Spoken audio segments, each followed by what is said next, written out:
I think they might be, I think they're doing it now. Okay, I'm gonna get off. Okay. Bye.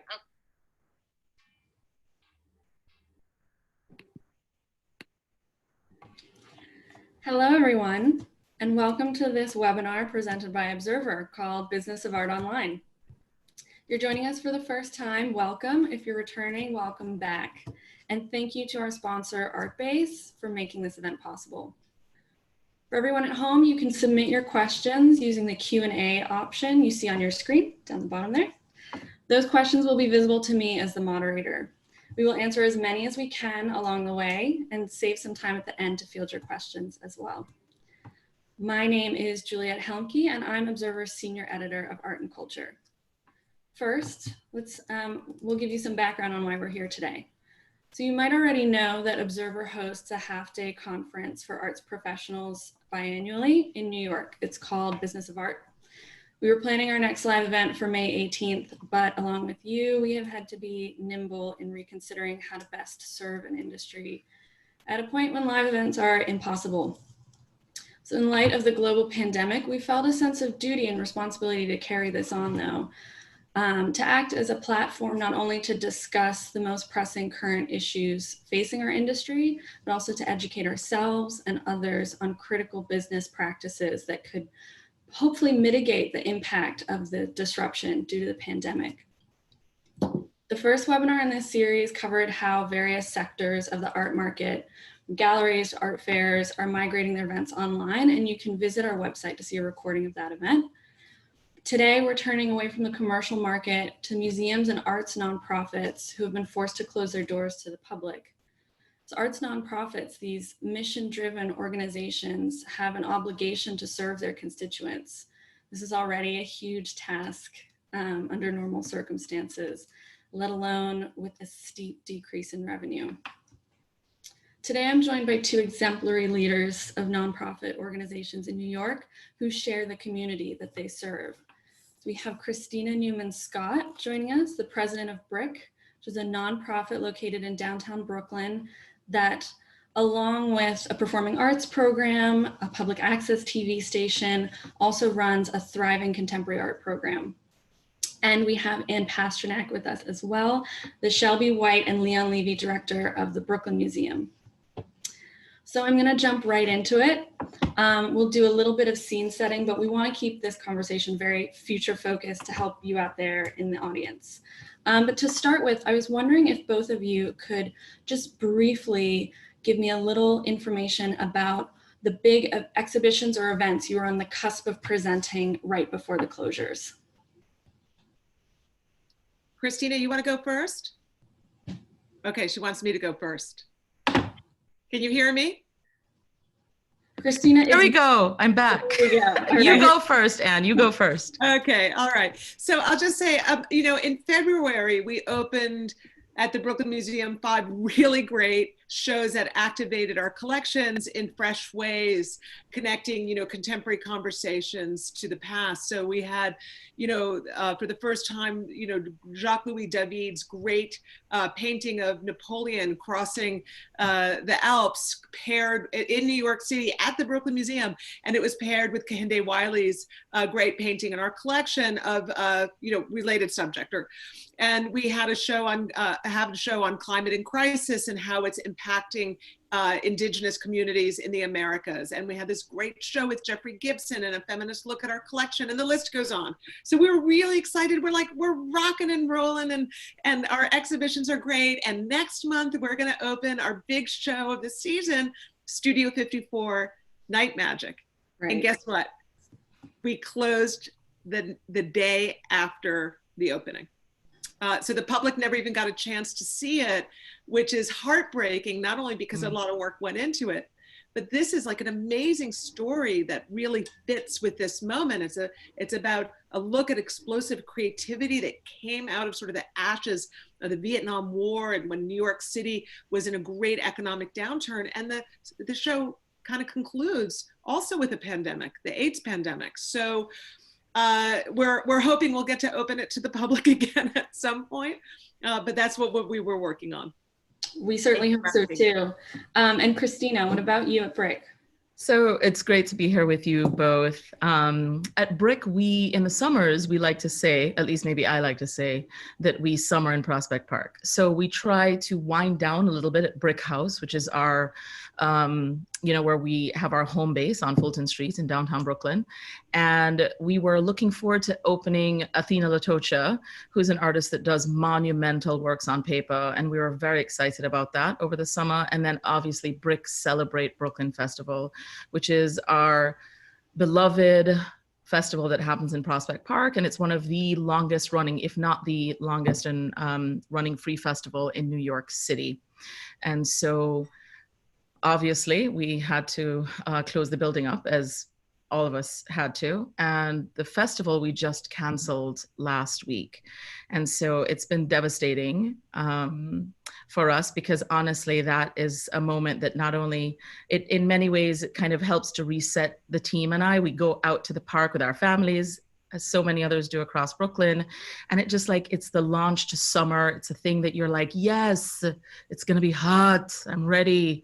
And it's not happening. So those were the two key things that we were looking forward to. Yeah, so difficult. And as you mentioned, so you have this, really long running program with Celebrate Brooklyn, your exhibitions as well. You've always had a really rigorous program there. So on the surface, things were ticking away as they always had. But I know that you had actually, under your tenure, embarked on an ambitious new 4-year strategic plan. Yeah. I can imagine some of that will change in the future, but how did embarking on this plan actually affect your ability to quickly form a new strategy when you had to close? Well, that's a great question. And we didn't really have to quickly form a new strategy, because we just came out of this very human-centered process that was informed by not only my team and the staff, it was informed by the people that we serve, by our funders. So it was, because it was human-centered, it very much relied on people, right? Like, who are the folks that engage with BRIC, who love BRIC, who work at BRIC, who have big dreams for us. And so in this manifesto and strategic plan, because we're trying to put positivity back into that word, manifesto, it's our playbook. And so when this crisis happened, we just like leaned into it, because it very much reinforced the need for us to identify every single thing that we were going to do with our mission, vision, and values. And so that wasn't going to shift. And I think sometimes in a crisis mode, you can automatically want to be like, oh gosh, okay, it's a spaghetti moment. Let's like throw it all out there. Let's try all these new things. Cause it's like, what are we doing? Mm-hmm. And really, you should just like really be going in and just making sure that everything that you're doing is authentically connected to who you are as an organization. So in that way, it was very beneficial to have that very recent process completed and have that plan in all of our back pockets as a community at BRIC. And Anne, you were about, correct me if I'm wrong, 4 years into a new strategic plan. I know that, so Brooklyn Museum has a much longer history than BRIC. BRIC was established in 1979, which, makes it. We're grown too. Yeah. But the Brooklyn Museum has over a 200-year history. Yeah, that's good. Yeah, and as you pointed out in a recent letter, that Brooklyn Museum has weathered world wars, the 1918 influenza pandemic, September 11th. So I'm wondering how this history and your point in your strategic plan helped you plan your next steps at a time like this. Well, so it's a great question. Thank you. And by the way, I should have started with saying, I hope that everybody who's tuning in is healthy and, focused on wellness, and just want to shout you out and say thank you for being with us today. And I'm looking forward, I know Kristina is as well, to the questions that you're going to have after we have our little discussion. So let me just say that the Brooklyn Museum is a warrior. It is true that we've been from the Civil War to World War II and the Spanish flu to 9/11. We've worked against adversity, and we come back punching strong again and again, because we have to. We are one of the oldest but also largest museums in the country. And we're the biggest cultural institution and a borough serving 2.5 million people. So I just want to say that if Brooklyn went back to being an independent city, we'd be the third largest city in the country. So we have to come back strong. But I'm not going to tell you it's going to be easy. We have a lot of challenges. In fact, our strategic plan that we've been working on for the past 3 years was heavily focused on building earned revenue for the museum. And now we have like a full stop. Earned revenue is over for the next year, probably 2 years, right? So nevertheless, it's true that our strategic plan is still going to be guiding our growth and our approach as we have been diving into our new COVID realities. But I do want to say that before COVID, our audiences, thanks to our strategic plan, had more than doubled. Our earned revenue had more than doubled. Our contributed revenue had more than doubled. I mean, the list went on and on and on. And all of a sudden you're like, oh my God, it's a completely new reality. Mm-hmm. But nevertheless, we remain committed to the strong values we outlined in our strategic plan. We honed in on our mission, one that is the most progressive of any major museum in the country and perhaps the world, in which we say that it is through art and courageous conversations that we contribute to a more empathetic or compassionate society. And like Brooklyn itself, we've got moxie and we have courage and we have a whole lot of creativity that's going to drive us forward through good times, but also now bad times. Mm-hmm. Right, absolutely. And you touch on such an important part, which is financial strategy, which we'll get to a little bit later in the conversation. But I want to kind of talk about then and now a little bit. And by then, I mean 6 weeks ago, and then now 6 weeks into this, and talk about priorities. So community engagement is obviously at the heart of both of your missions. And of course, figuring out a way to serve your community with closed doors must have been one of those priorities. But I'm curious to hear about what else there was, those initial concerns where once you realized you had to close, whether that was, protecting your staff, quickly canceling events or changing events, but then also what your biggest priority is now and how those might have shifted. Yeah. We, on March 11th, we had a meeting I had a meeting with my senior team as everything was kind of changing quite rapidly to talk about the safety of our workforce. And also the safety of our community. In our community media center, BRIC, we get up to 1,000 people a week, many of them elders in our community. And we were very concerned, especially with my team and our community who had, at that time, they were talking about, preconditions, right? So we were like, I wanted to prioritize anybody on my workforce without asking them like what they had for, you know what I mean? Like, do you have a precondition? Please tell me. No, that wasn't the case. I just wanted to prioritize folks that might be more vulnerable as there was so much unknown. And so we made a swift decision on the 11th of March to start to transition folks into remote work. And so by the 13th, we were pretty much we were about 95% transitioned. And then we took another week or so to get some key folks out there. But I think the priority at that time was getting everybody together, safe, and over communicating. So I tried and I worked with my staff to come up with all the questions that we might get from folks and just answer those things. I have a very engaged and involved board, and they were wonderful. And so making sure they understood and they also felt like fully informed, and I got good guidance from them. So it was really important early on to set a tone that we were trying to be inclusive, informative, and that we kept in touch with people through the process, because it's easy for people process things differently, and it's easy for people to feel like even more uncomfortable as this crisis was unfolding. And it was important that the entire team felt like they knew what was happening. And so out the gate, that was the first priority. And then of course it quickly started to shift to, okay, now institutionally, like the infrastructure, the funding, what are the next steps that we have to take in the short term, midterm, and long term? And it's funny, Anne and I had a conversation a few weeks ago before we knew that this was even going to happen. And we were talking about working assumptions. And it was really such a great thing to hear about some of her working assumptions. And it really helped me start to trigger some of the working assumptions that we had 6, maybe 5 weeks ago, Anne.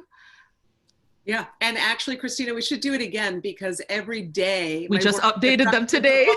Yeah, my head is ready to explode right now. You have no idea. It's true. I had a team meeting this morning. We updated our working assumptions.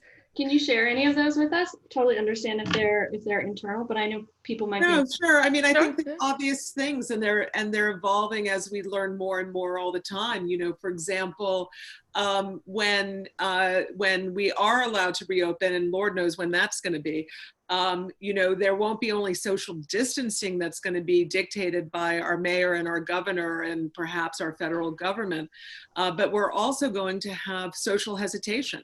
And so you have to think about audiences in terms of different kinds of segments, right? Older people or people with compromised immune systems who are more vulnerable to COVID are not going to choose to come to cultural institutions. They're going to privilege life-saving measures in isolation, I think. But younger people are going to be, you know, very eager to get back into the swing of things, I would think. I mean, I don't have a crystal ball. These are just our assumptions, right? But if we're opening in the summer, people are going to choose to be outdoors more than they'll choose to be indoors in cultural institutions. And so the lists kind of go on and on and on. But, you know, I think the latest thing is really paying attention to what happens with the Department of Education here in New York City, because the most important thing, in addition to, you know, controlling the number of outbreaks and deaths and the overcrowding of our hospitals, et cetera, is going to be how do we get kids back into school? And, you know, what does that look like when so many families, not just workers, but families rely on the public transportation system? Oh my gosh, yeah. The trains, the buses. What is social distancing going to look like on them? So anyway, you know, it's like this mind-blowing thing about like, oh my God, you know, how do we even respond to that? So I think many cultural institutions are coming to terms with the fact that our audiences are likely to be hyper local and young for quite some time to come. And that in order to make sure we're doing right by our older constituents and constituents with disabilities or health issues, whatever it may be, that we're creating other kinds of opportunities for them to safely engage with our institutions. 100%. But at what point do we even know it's safe? These are big questions right now. And so I would say, rather than having definitive answers, nobody has a crystal ball into the future. There are just a lot of scenarios we're constantly playing out. And every day, the scenarios keep expanding. It's a huge challenge for any leadership right now to imagine, you know, how to move forward. As we learn more, and it's just the situation is so unprecedented and so unpredictable. Yeah, absolutely. And I want to go back just to touch on that sort of what Kristina started to talk about, which is communication. So as a person in a leadership position, how have you been managing, Kristina talked a little bit about this already, but how have you been managing communication internally and externally? So I want to know what's important when communicating with your staff. What do they want to hear right now? But then what's important about when talking to the public? What are you hearing from the public that they want to hear? Yeah, well, I started when we transitioned to remote work in mid-March, I started to send 2 emails a week to the full staff saying kind of that it was a Tuesday and Thursday update. And I think the staff wanted to feel secure, not only financially, but in a moment of crisis, I think people process very differently. And so it was important for them to hear that it's okay to not be okay. Like, it is okay to not be okay. And it's also important that they felt safe in regards to their own mental health and the space that they needed to take for themselves. And so one of the things that has happened with this crisis in the nonprofit sector is people feeling very vulnerable about their jobs. So they're working that much harder. And I know that to be true, just watching my husband, who also works in the nonprofit world, and just the pace at which we're working, it's almost like we're proving our worth now, right? We have to work like 24 hours a day. We're like tuned in, we're working, and the children are like watching TV and we're working. And I think it's important to tell your staff that if you need time, you're not going to be penalized, right? You're not going to lose your job because you need to take a moment to care for yourself and go through this process. And I think there's a real pain point and issue there now, and even in regards to the CARE Act and the 12 weeks that parents can take to take care of their children. A lot of people aren't taking it because they're afraid that if they do, they won't have a job, right? So there's that. But in terms of the communication, 2 times a week, really just reinforcing that we're in a team, we're going to get through this together. And then externally, really being okay with being authentic and vulnerable, sharing where we think that we're strong, and sharing where we just think that, you know, we're challenged and we need your help, and asking for help. And it's okay to ask for help, and don't make assumptions about the people that love and care about your work in terms of giving at a time of crisis. Make people decide how they want to behave and how they want to give. So I think just keeping those channels open as well, and continue to be a connector with our community, both internally and externally, was really important for us. And we did that in varied ways. Yeah, Kristina, I think you really hit the major points. You know, I would add a few things, which is that it could be argued that maybe in addition to strategy, communication is the most important thing a leader does in a time period of crisis. Whether you're a for-profit or nonprofit, it doesn't matter. Really, communication, great communication is everything. And so when you're in the thick of a crisis, it can be hard to know if you're communicating well. So I just want to say there's a few things that I've learned. You should communicate regularly with your team, but don't communicate. They should hear any news first from you and not from peers or the news. Be honest and as transparent as you can with whatever it is that you're grappling with. I think it's important to share the struggle so people know we're in the struggle together, and to really rally people to help solve problems together. Acknowledge, as Kristina said, the fear and anxiety caused by the crisis. Bring your team together. That includes your board, your staff, to work together and to talk about the challenges and help to understand a more robust view of the things you're not thinking about. And it's a time for real compassion, as we can see from Kristina, a very compassionate leader. You know, there's a familiar business adage that says, quote, you know, nobody ever regretted acting too soon in a crisis. And I have to say, I don't think that applies to all situations. I don't think it applies to now. And I've really had to resist the rush to make decisions that would impact my team in adverse ways. Even though my colleague institutions, immediately, many of them, you know, announced very massive layoffs. And they may have very well done the most, you know, responsible thing for the survival of their institution.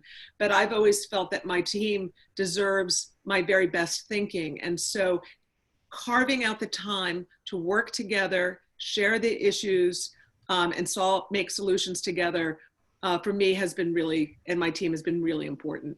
Yeah.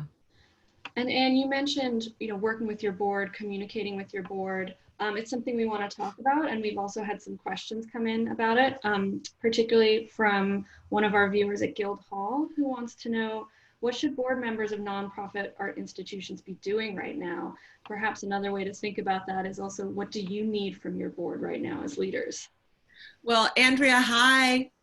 And it's a great question. So, you know, there were a whole bunch of things that I felt I needed my board and staff to work together on, that we would benefit from the, you know, the real, you know, street smarts and knowledge of our staff members about the issues in our community, as well as the big picture and strategic thinking and questions of our board members. And so we've set up a number of task forces, one to work on our virtual strategy, one to work on our community response strategy, another to work on what reopening may look like. So, you know, I'm a big believer that this is a moment that we need to come together and roll up our sleeves and work well together to help improve our chances of having a meaningful and thoughtful response, as well as, frankly, for institutional survival.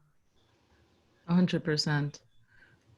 Yeah, we have a similar scenario. We have I have not a new, but a fairly new board chair who's very much committed to kind of getting his, getting in there with us and really trying to workshop and give us the support that we need to figure out how to do this. And so how to get through this crisis. And so for us, we have many committees created right now that are looking on that, like the financial scenario planning, the board. I'm in constant communication with my board, and my board out the gate were just tremendous. Within the first week of our shutdown, they worked with us to launch our Creative Future Relief Fund. And they went on the phone with every single one of our board members and also folks in their community that really wanted to support BRIC at this time. So they activated quite quickly. And that was very important for us.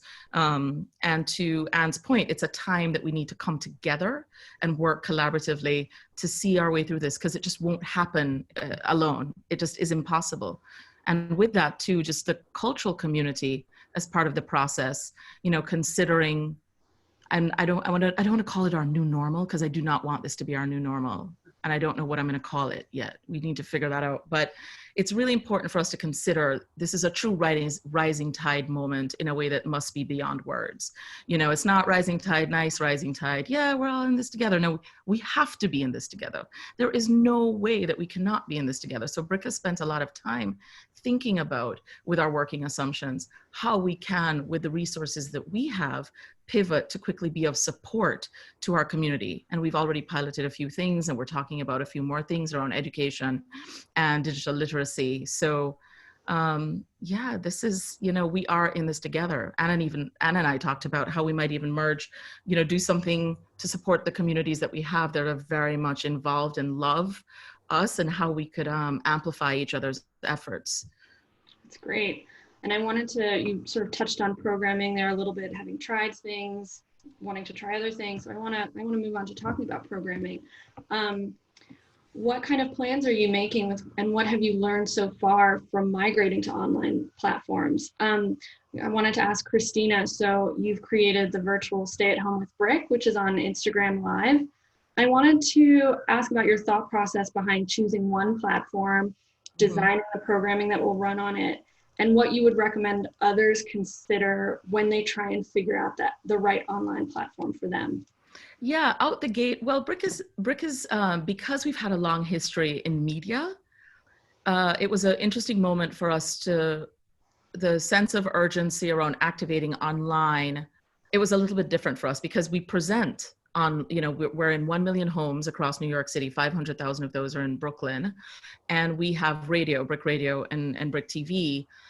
Instagram Live was really a user-friendly kind of platform that just wasn't challenging for us to activate. And so the marketing team worked quite quickly with the programmatic team to come up with a way that we could transition some of our current programs into the virtual realm. And so we started with low-hanging fruit things, right? Things that we thought would naturally work, like artists that were in the gallery were going to have talks, and all the things that you saw happening. Our family programs, we were going to take that online. What was interesting was that we did a lot of that quickly, over 50 activations, I think, in a month. It was a lot. And we really wanted to learn from that. And now we're in a moment where we're really considering our multi-platform. Like, so what do we want to do simultaneously across our linear channels, online, so like the social, Zoom potentially. So we're in this space now where we've learned a lot from the activation. We have some user data that's giving us some education about what people really want to do and how they want to engage online. And so it's a really good moment for us to now sit back and be much more curated about how we're sharing and what gets shared, because quite frankly, not everything can transition, and not everything should transition. One of the success stories that I think at the outset, my performing arts team with the BRIC Lab program, which is a 2-week residency for performing artists to come into the space, and they get technical resources and they can workshop their production. It was hard to imagine how that kind of physical need program would translate to virtual, but there were some artists who were ready to explore the pivot. Others weren't, and it's okay. It's not part of their practice, but we were ready with them to say, okay, let's give this a shot. And it transitioned quite beautifully. And now we're like, well, we know what we want to do after. Like, this is going to be something that we're going to continue to invest in as an extension of the program. So all of that's happening in real time. What about you, Anne? Well, Kristina, I think one of the things that's underlining what you're talking about is the new normal, or the new reality. The new not normal. Is the new not normal is that we all need to be nimble, and big institutions are not known for being nimble, right? And I think it's, when you're constantly struggling because you never have enough resources, everybody's expecting you to do more all the time. There's all this competition and growth in a place like New York City. All of a sudden, hitting a hard stop and pivoting may not be normal for many people's institutional cultures. Right. But I have to say, I'm super proud of my team. We have a digital media team of only 2 people, which is, I'm sure, less than what you have, Kristina. You only have 2 people. Okay. I'm going to Google that, Anne. I'm going to Google it. Okay, I'll Google it. But, also compared to other cultural institutions of the scale of the Brooklyn Museum, I mean, that's really unheard of. That's small, yeah. They got working immediately, creating new content, going from promoting the collection, educating about the collection and the special exhibitions we were doing, to creating content for targeted audiences who are at home. And different audiences have different needs. So meanwhile, our education team, got working immediately, calling up families. What is it that you need? School administrators and teachers, what do you need? People working with disabilities or with disabilities, what do you need? Adults at home who love art, what do you need? Teens, what do you need? And so we've been trying to construct new virtual programs that will meet the needs right now of those different constituents. So there is not one size fits all kind of virtual content for everyone. No way. And we're thinking about ourselves as media producers for the first time. So I'm really excited about this. I'm not only proud of my team, I'm so excited because the truth is that we should have been a more sort of virtually, I don't know, savvy? Yeah, we should have been stronger in that area. And it was part of our strategic goals, but it didn't take as much of a priority in terms of how we were putting financial resource and human resource into it as it should have. Yeah. And so now, no shouldas, wouldas, couldas, now we're doing it. And the team is super excited about it. And it's been really great helping to serve people through, our various virtual platforms. I think across the arts, you're finding that that sort of conversation people are having with themselves in their businesses of, why wasn't I, what was holding us back from becoming more digital, more sort of virtually nimble earlier. We've had a really interesting question come in that I think relates to programming from one of our audience members. So they said, they love all of the free content that's being posted or shared for free by a lot of arts nonprofits, but how do we balance free with education about the value of artistic content? So if I might have paid $10 or $20 to see a dance performance, plus the time and the money, the transportation, and probably the cost of meals as well, why should I now expect to watch that content for free? How do we teach people the value of art while also still trying to serve our community, the community right now? That's really that's a really good point. That came up this morning in our team meeting around the BRIC Celebrate Brooklyn Festival, or the jazz festival that we do.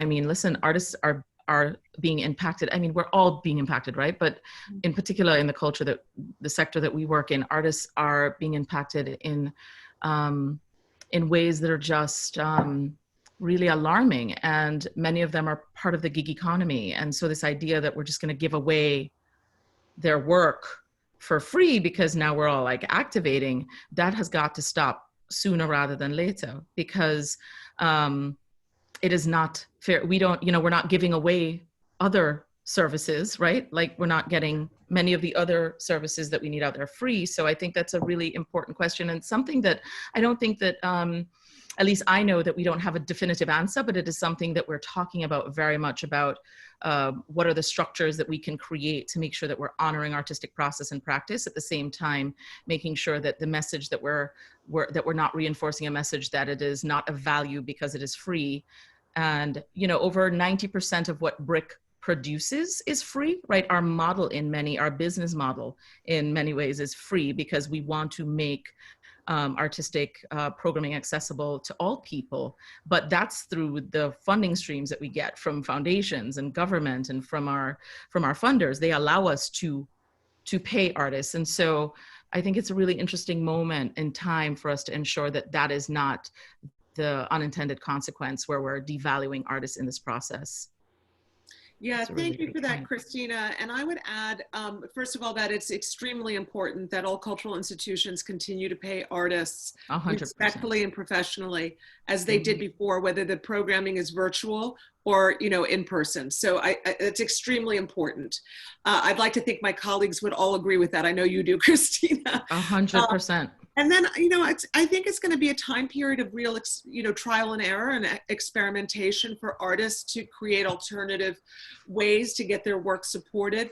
You know, one of our head of public programming, Lauren Zelaya, had a birthday last week, and her partner got her all these global experiences since they can't travel on Airbnb. I didn't know that you could take flamenco lessons with a woman in Spain on her front porch through Airbnb. And I thought, wow, that is so cool. So she spent her whole birthday having experiences via Airbnb with different creative people all around the world.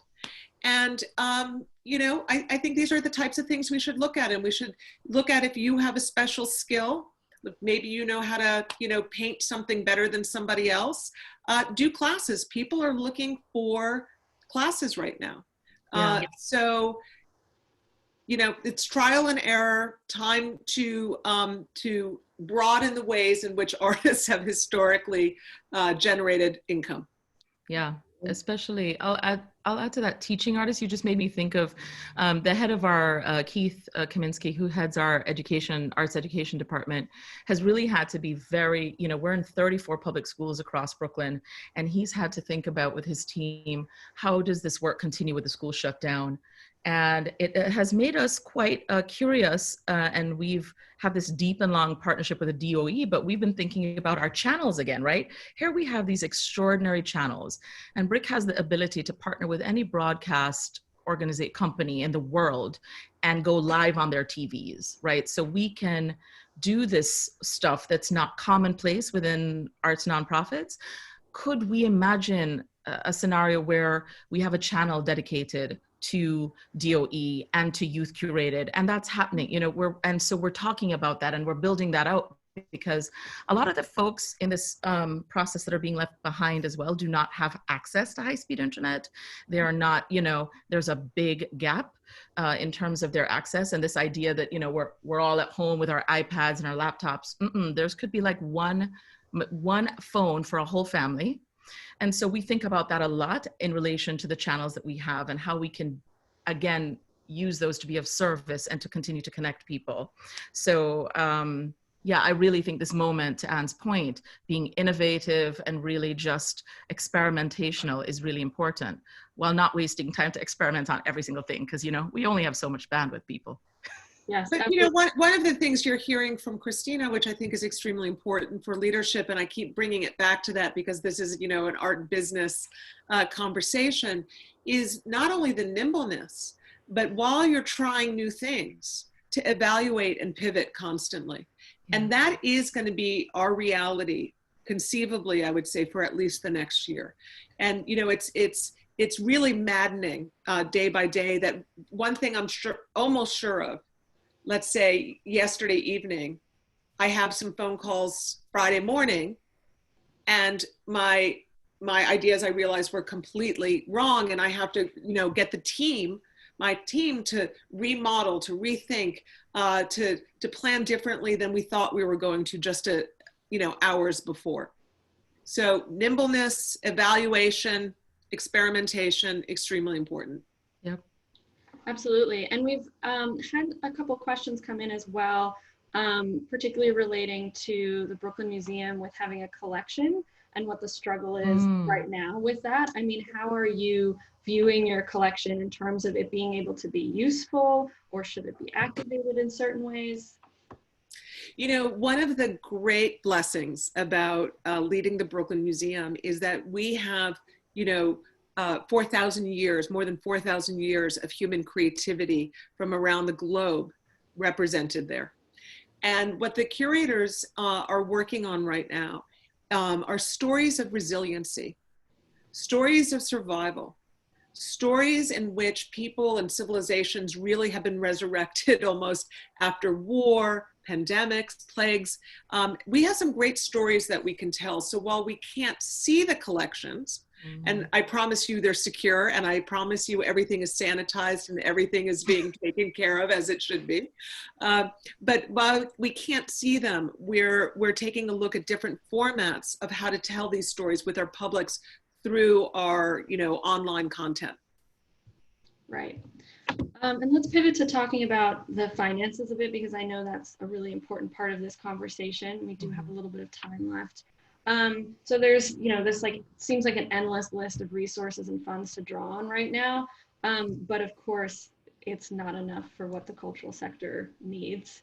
But I wanted to hear what resources you're pursuing right now. So I know, Kristina, you very quickly launched a fundraising campaign, the Creative Future Relief Fund, which is very much for your staff, the artists you employ. How is that going? What else are, you know, and what else do you need outside of that from your government, from your community, from individuals who can, you know, is there any way we can be active in this too, in advocating for you? Yes, you can always be active in advocating for us and do it every day. And I thank you in advance, please and thank you. Let me start by saying again, my board, I'm really fortunate to have the board that I have because they activated immediately and led by example. They were like, and we're jumping in right now. Let's get, you know, together. Let's make sure that we're helping to fundraise. And they helped to launch the Creative Future Relief Fund. And they were the first investors in that, above and beyond their board gifts to BRIC. So it's quite extraordinary. And I want to thank my board if any of them are out there for this call. I think we're also lucky to have the funders that we do as well across government, as well as the foundation support that we have, because many of them, if not all of them, have allowed us to have a lot of flexibility with the resources that they've given us. So we have been able to transition from having them be specific program grants to general operating, and they trust us to use the money as we see fit.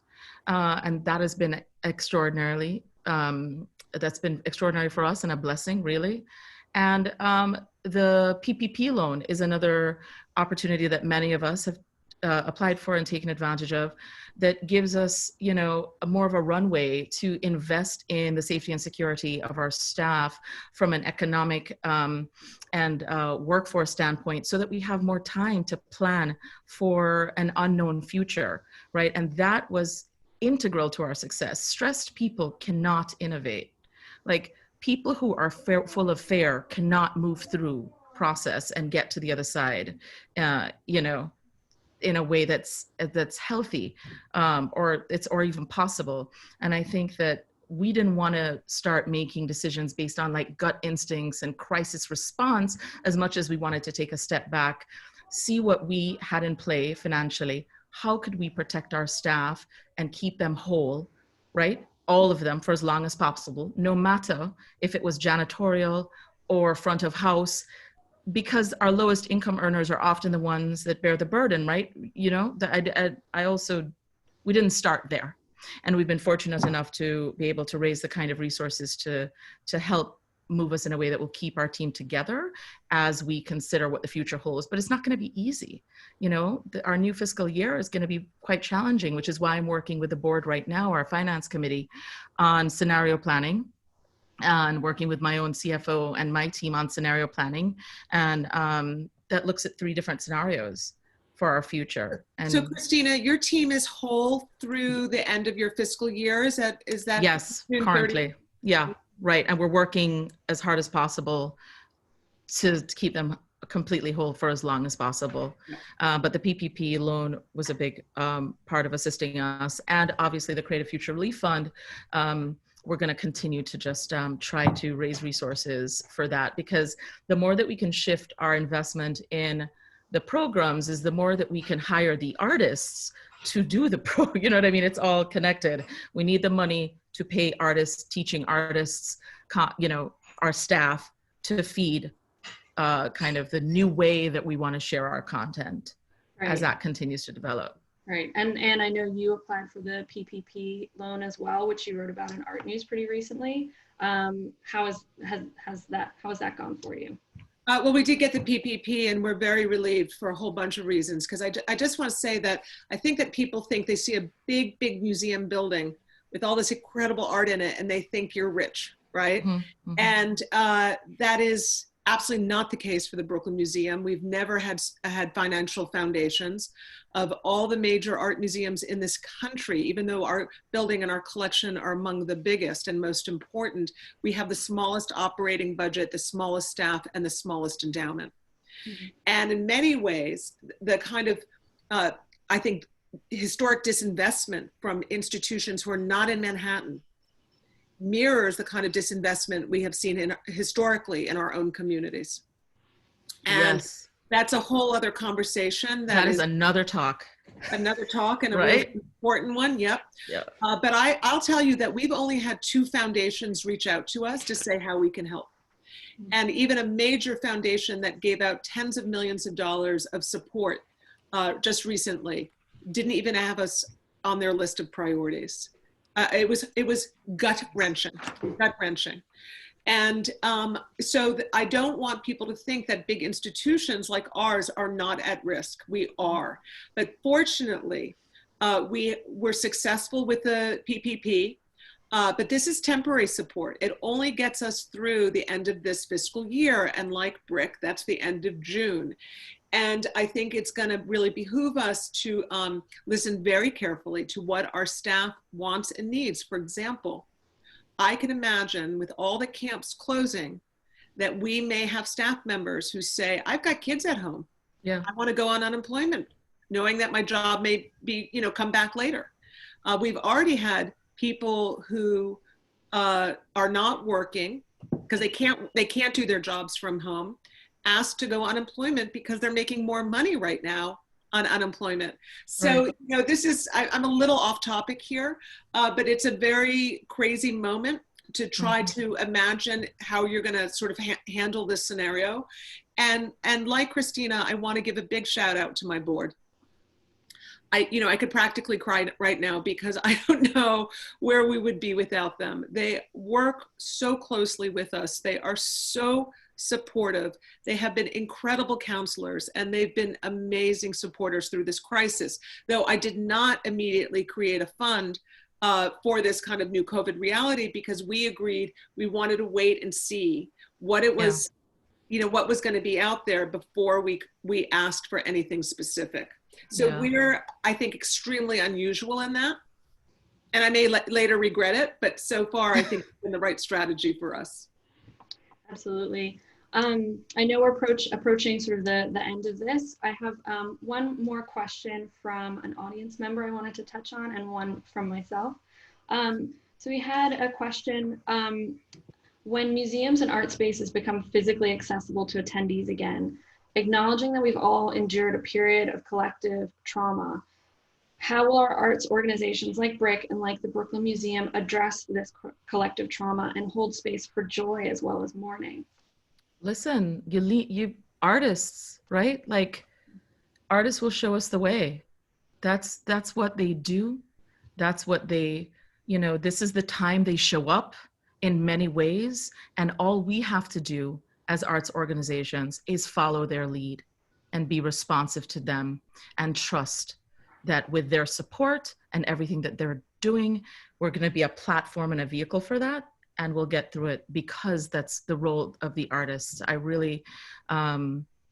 I love that question, and I get excited about the moment that we can open our doors and really bring our creative folks back in our homes in many ways to kind of create the light for us, because it is through their work that I think that there's a future that we can imagine together. Yeah, Kristina, I would just add that that is the work. That's the thing that keeps us going every single day, exactly how that was described. And while we're just 6 weeks in, and I think it's super premature to tell you what we're going to be doing, because as I say, every day our realities change. That's exactly what we're thinking about right now, programmatically. Yeah. Wonderful. And then last one for me, what do you want to carry into the future? What should we learn from this experience? That we lead with inclusivity and continue to be, and and I know Anne is like this as a leader, but to ensure that we have empathy, to remember we're humans, and not only in this crazy time of crisis, but beyond. I hope that we will, all the learnings that we're getting right now, all of our experiences, all the ways that we're being asked to pivot and shift, that bringing it back to who we are as institutions, our root cause for being, is a thing that we keep in mind on the other side of this. And we don't get back to that comfortable place or be comfortably numb, so to speak, on the other side. We're like, oh, we did that. Now we're just going to go back to business as usual. I don't think it will ever be a business as usual community again. And shame on us if that's where we end up. So. Right. Absolutely agree. Kristina, when are we going to stop agreeing with each other? I know. No tension in this. I just want to share for all the leaders that are out there, and I see I'm just looking at the comments now, and I see a few people I know, and for them it may not be a surprise that I say this. One of the things that I've learned in my 55 years in life, in my decades of being an arts leader, is that in times of crisis, you want to think forward in the sense of, this sounds so grim. You're on your deathbed. Let's hope it's decades from now, right? You're on your deathbed. And how do you want to look back at this moment? Did you lead with the real vision and service that was required of you? And so I always try to have that be my guiding principle. So, be the person you are meant to be. Strive to do the very best you can, not only for your staff and your institution, but for our audiences and our society. And this is a moment that's going to require real courage. And we're going to have to stand up and say, this is not right, or we need to be focused on why, and we need to stand with people. Yeah, 100%. That's so well said, Anne. Absolutely. I agree. And I think that's a wonderful point to finish up on. Thank you both so much for joining us. Thank you to our audience who tuned in. If you want to stay informed about our future offerings, you can visit our website at businessofart.observer.com. For more information, you can also register for our newsletter and for our next webinar on May 8th. It will be an industry one-on-one discussing how auctions in the secondary sales market have been impacted by the global shutdown. So I hope to see you all then. Thank you again. Thank you. Thank you. Be well, everybody. Bye, Anne. I'm going to call you. I can't wait. Bye. Bye.